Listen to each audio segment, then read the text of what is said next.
Hello' guys, welcome to my YouTube channel Arunodoy Asom YouTube চেনেলটোলৈ আপোনালোকক স্বাগতম জনাইছোঁ। আৰু আজি এটা নতুন ভিডিঅ' আপোনালোকলৈ আগবঢ়াব বিচাৰিছোঁ।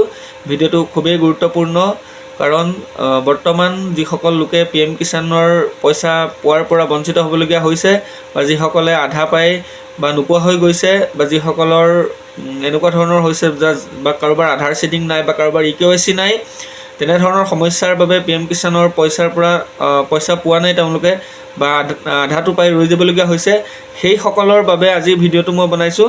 কাৰণ যিহেতু ভাৰত চৰকাৰে অৰুণোদয় কেন্দ্ৰসমূহলৈ, CSC চেণ্টাৰসমূহলৈ ইডিট আধাৰ উইণ্ড' নামেৰে এটা পৰ্টেল মুকলি কৰি দিছে, যিটোৰ যোগেদি আপোনালোকে নিজৰ আধাৰ কাৰ্ডটো আপডেট কৰিব পাৰিব আৰু PM কিষাণ পৰ্টেলৰ সৈতে আপোনালোকৰ আধাৰ কাৰ্ডটো লিংক কৰিব পাৰিব। মানে আধাৰ চিডিং যিটোক কয়, আধাৰ চিডিং কৰিব পাৰিব। লগতে ফিংগাৰ প্ৰিণ্টৰ সৈতে আপোনালোকে EKYC সম্পন্ন কৰিব পাৰিব।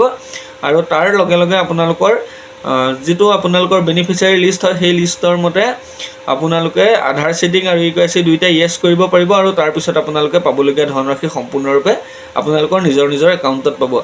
গতিকে গাইজ, আপোনালোকে ভিডিঅ'টো কোনো ধৰণৰ স্কিপ নকৰাকৈ চাই যাব। এইটো কৰিবলৈ হ'লে আপোনালোকক কি ডকুমেণ্ট লাগিব বা কেনেধৰণে কৰিব লাগিব বা আপুনি ক'ত কৰিব পাৰিব, সেইটো মই সম্পূৰ্ণৰূপে নিজেও কৰি দেখুৱাই দিম আৰু আপোনালোককো দেখুৱাম। তাৰ আগতে আপোনালোকক এটা কথা ক'ব বিচাৰিছোঁ যে এই ইডিট আধাৰ উইণ্ড' যিটো অপশ্যন আছে PM কিষাণ সন্মান নিধিৰ, এইটো অৰুণোদয় কেন্দ্ৰ বা CSC চেণ্টাৰৰ বাহিৰে বেলেগত আপুনি কৰিব নোৱাৰিব বা নিজে কৰিব নোৱাৰিব।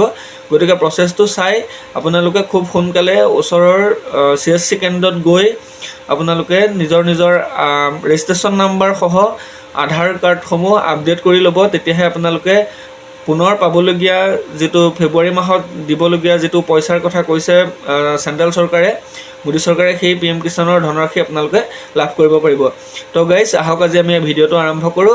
আৰু ভিডিঅ'টো আৰম্ভ কৰাৰ আগতে আপোনালোকলৈ ৰিকুৱেষ্ট কৰিছোঁ যে মোৰ চেনেলটো যিসকল নতুন আহিছে তেওঁলোকে ছাবস্ক্ৰাইব কৰিব, ভিডিঅ'টো লাইক কৰিব আৰু ভিডিঅ'টো শ্বেয়াৰ কৰিব, যাতে যিসকল মানুহে গম পোৱা নাই তেওঁলোকে, বা যিসকল মানুহে এনেকুৱা হৈ আছে বা কৰিব পৰা নাই তেওঁলোকে যাতে কৰিব পাৰে।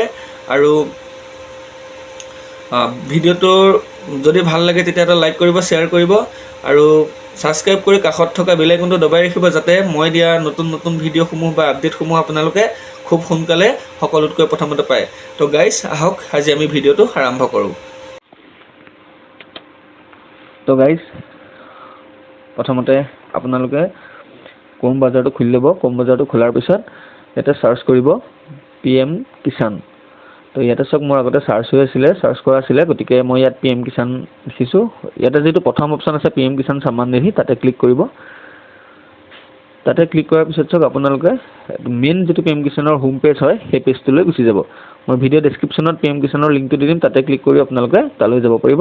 এইটোৱে হৈছে PM কিষাণৰ সম্পূৰ্ণৰূপে হোম পেজটো। ইয়াতে যাব, তলত চাওক এটা অপশ্যন আছে ন' ইয়ৰ ষ্টেটাছ। প্ৰথম আপোনালোকে চিলেক্ট কৰি ল'ব ন' ইয়ৰ ষ্টেটাছত গৈ এণ্টাৰ ইয়ৰ ৰেজিষ্ট্ৰেশ্যন নাম্বাৰ। আপোনালোকে নিজৰ যিটো PM Kisan beneficiary registration number হয়, ৰেজিষ্ট্ৰেশ্যন নাম্বাৰটো ফিল কৰিব। ৰেজিষ্ট্ৰেশ্যন নাম্বাৰটো ফিল কৰাৰ পিছত আপোনালোকে কাষত থকা কেপচা কোডটো যেনেধৰণে আছে তেনেধৰণে ফিল কৰি ল'ব। ফিল কৰাৰ পিছত গেট OTP অপশ্যনত ক্লিক কৰিব। এইটো যিহেতু নতুন হয়, যদি গেট OTP কৰাৰ পিছত আপোনালোকৰ পেজটো এনেধৰণে আহে, যদি একো নোলায়, তেতিয়াহ'লে আপোনালোকে কি কৰিব, ইয়াতে চাওক ওপৰত এটা অপশ্যন দিয়া আছে লগ ইন, তাৰপিছত দিয়া আছে এক্সটাৰ্নেল লগ ইন। তো সোঁফালে ওপৰত চাব, প্ৰথমে দিয়া আছে লগ ইন, তাৰপৰা এক্সটাৰ্নেল লগ ইন। ইয়াতে যিটো CSC অপশ্যন আছে, CSC লগ ইনত আপোনালোকে ক্লিক কৰিব। CSC লগ ইনত ক্লিক কৰাৰ পিছত চাওক, আপোনালোকে এনেকুৱা ধৰণৰ এটা পেজ পাব। আৰু যিসকলে পেজটোত প্ৰথম যাব তেওঁলোকে CSC ID পাছৱৰ্ড মাৰি ল'ব লাগিব। মই আগতে মাৰি থকাৰ কাৰণে মই আহি গৈছে। ইয়াতে আপোনালোকে কি কৰিব, তিনিটা অপশ্যন পাব, ফাৰ্মাৰ ৰেজিষ্ট্ৰেশ্যন, ইডিট আধাৰ ডিটেইলছ, এণ্টাৰ আধাৰ নাম্বাৰ, আপডেট আধাৰ। গতিকে এণ্টাৰ আধাৰ নাম্বাৰত আপোনালোকে ক্লিক কৰি ইয়াতে এটা ৰেজিষ্ট্ৰেশ্যন নাম্বাৰটো ফিল আপ কৰি দিব। কৰাৰ পিছত আপোনালোকে কাষত থকা কেপচা কোডটো যেনেধৰণে আছে তেনেধৰণে ফিল আপ কৰিব। ফিল আপ কৰাৰ পিছত চাৰ্চ অপশ্যনত ক্লিক কৰিব। চাৰ্চত ক্লিক কৰাৰ পিছত আপোনালোকৰ এনেকৈ এটা পে'মেণ্ট পেজ খোল খাই যাব। CSC IDৰ পৰা এটা 5 টকা পে'মেণ্ট কাটিব। তাৰ বাবে আপোনালোকে কি কৰিব লাগিব, আপোনালোকৰ CSC IDটো আহি যাব। লগতে আপোনালোকৰ CSC ID যিটো পাছৱৰ্ড হয়, পাছৱৰ্ডটো ইয়াতে ফিল কৰি ভেলিডেট কৰিব লাগিব। ভেলিডেট কৰাৰ পিছত আপোনালোকৰ যিটো ৱালেট পিন হয়, CSC IDৰ পৰা পইচা কটাৰ যিটো ৱালেট পিন 6টা সংখ্যাৰ থাকে, সেই ৱালেট পিনটো দি পেলাই আপোনালোকে পে'ত ক্লিক কৰিব লাগিব। পে'ত কৰাৰ পিছত আপোনাৰ পে'মেণ্ট ছাকচেছ হ'ল। তাৰপিছত এনেধৰণে এটা পেজ আহিব, যে আপোনাৰ প্ৰথম আহিছে ৰেজিষ্ট্ৰেশ্যন নাম্বাৰ, তাৰপৰা ফাৰ্মাৰ নেমটো আহিছে, তাৰপৰা আধাৰ নাম্বাৰটো আহিছে, ছাব ডিভিজনটো আহিছে আৰু ভিলেজটো আহিছে।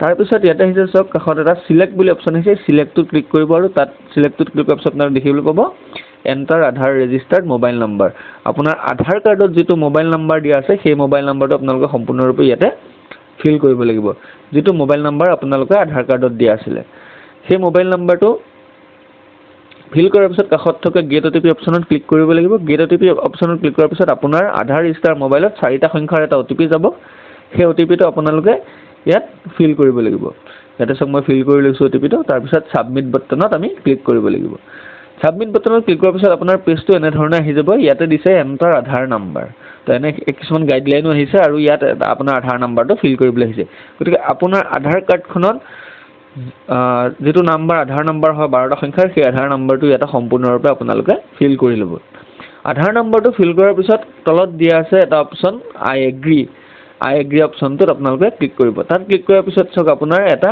4টা অপচন আহিছে তলত ক্যাপচাৰ for ইকেৱাইসি ক্যাপচাৰ for ইকেৱাইসি by মাৰফো device ক্যাপচাৰ for ইকেৱাইসি attract device আৰু ক্যাপচাৰ ফৰ আপোনাৰ যোনটো ডিভাইস আছে সেইটো ডিভাইস আপুনি ক্লিক কৰি ল'ব গতিকে মই ক্যাপচাৰ ফৰ ইকেৱাইসি মানটাত ক্লিক কৰিম কোন মোৰ মানটা ডিভাইস আছে তাত ক্লিক কৰাৰ লগে লগে অটোমেটিক আহি গৈছে আপোনাৰ ফিংগাৰপ্ৰিন্ট দিবলৈ তো ফিংগাৰ দিয়া হ'ল এটা ক্যাপচাৰ সাকসেস হোৱাৰ পিছত ওকে বাটনত আপোনালোকে ক্লিক কৰিব ক্লিক কৰাৰ পিছত আপোনালোকে সাবমিট বাটনত ক্লিক কৰিব লাগিব তো সাবমিট বাটনত ক্লিক কৰাৰ পিছত আপোনালোকে চাওক your Aadhaar number has been successfully update and ইকেৱাইসি প্ৰসেছ ইজ কমপ্লিটেড গতিকে ইয়াত সম্পূৰ্ণৰূপে আহি গৈছে তাৰপৰা আপোনালোকে ওকে বাটনত ক্লিক কৰিব লাগিব ওকে ক্লিক কৰাৰ পিছত আপোনাৰ চাওক আই এগ্ৰিৰ কাষতে এটা অপচন আছে মেক পেমেন্ট যে মেক পেমেন্ট অপচনত আপোনালোকে ক্লিক কৰিব লাগিব আৰু মেক পেমেন্ট অপচনত ক্লিক কৰি আপোনালোকে এটা নতুন পেজলৈ যাব লাগিব এনেকৈ আকৌ আগৰ দৰে আপোনালোকে 5 টকা এটা পেমেন্ট কৰিব লাগিব এই 5 টকাটো কাটিব কিন্তু আগৰ 5 টকাটো আপোনালোকৰ এন্ট্ৰি ফিজটো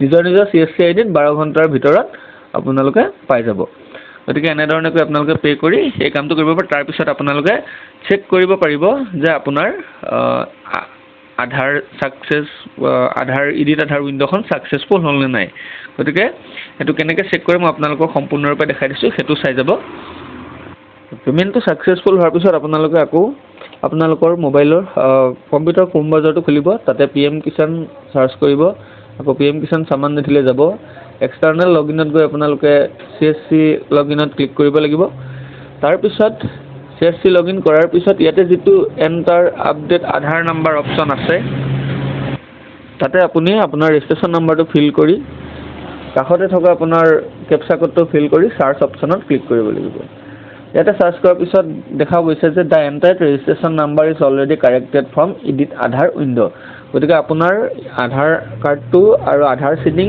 প্লাস ইকেৱাইসিটো সম্পূৰ্ণৰূপে হৈ গৈছে গতিকে ইয়াৰ পিছত আপোনালোকে 1 মাহ বা 1.5 মাহৰ ভিতৰত ইয়াৰ পৰা যেটো বেনিফিচিয়াৰী ষ্টেটাস প্ৰথমতে ওলোৱা নাছিলে সেই ষ্টেটাসটো লাভ কৰিব পাৰিব গতিকে গাইস আজিৰ ভিডিওটো ইমানেই আছিল যদি আপোনালোকৰ ভিডিওটো ভাল লাগিলে